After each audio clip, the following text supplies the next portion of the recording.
So I decided to take a seat somewhere on this massive show floor, and I saw this chair, so I decided to sit down. And then Rick here approached me. So Rick, what can you tell me about what you do at this booth and with these chairs? Hi, well my name's Rick Neff and I'm a consultant in additive manufacturing, and I work with Thermwood to help them promote their LSAM machine. And LSAM stands for Large Scale Additive Manufacturing. So what we're getting to do today is sit in these chairs. Yeah, they're very comfortable, by the way. They're actually comfortable. They're very strong, surprisingly strong. That's something that I've noticed, is that a lot of 3D printed parts, especially out of plastic, can be pretty fragile, but this is definitely bringing strength to the equation.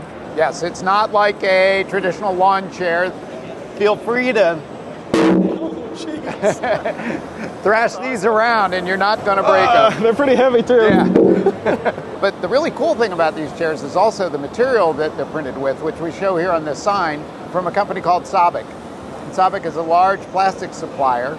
And what they're able to do is take post-consumer material. They're able to take plastic bottles and through a solvent process break them down into their original liquid monomer forms so that they can take those monomers and then create new polymers that have new polymer characteristics. They're not degraded like traditional recycled materials. This has the same strength and qualities as virgin PBT. It looks like you've got a thermal camera feed over here. Yes, absolutely. We monitor the thermal processes of the product while we're printing it. And one of the reasons why we do that is because when you're doing large-scale additive manufacturing, you need to have the right temperature of the substrate when you're putting a new bead down.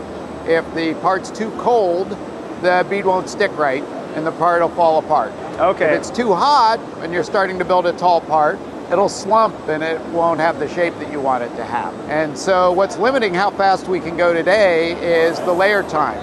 We have to go slow enough that it cools off so we can put the next layer on top. Okay. So we're only printing at a fraction of the speed that this could go. It could print at 200 pounds an hour. 200 pounds an hour? Yes. Wow.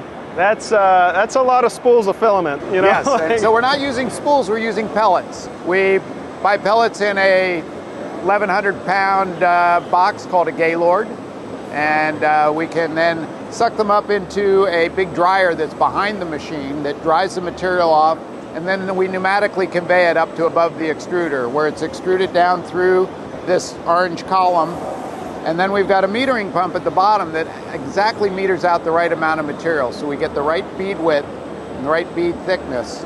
So it's pre-melting all the material before it gets down to the bottom, yes. And then the pump is just moving it. It's just moving it. Okay. Absolutely. That's very interesting. And it looks like it's got like a little wheel there.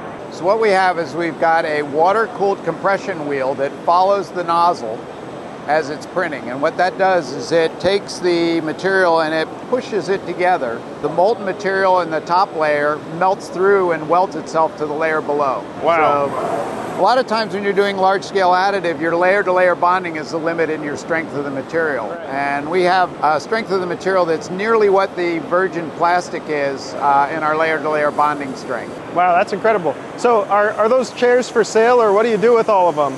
Well, the chairs are not for sale. They're part of a demo, and the material was donated by Sabic. So we're going to put plaques on them that describe the material and the process. They're going back to the plant after the show. I hope they don't put them back in the grinder to make even more plastic pellets. But well, they could, or they could put them in the solvent process and break it all back down and start again. All right. Well, thanks for taking the time to share your booth with me. Nathan, thank you for stopping by. This was awesome. All right. Thank you, Rick.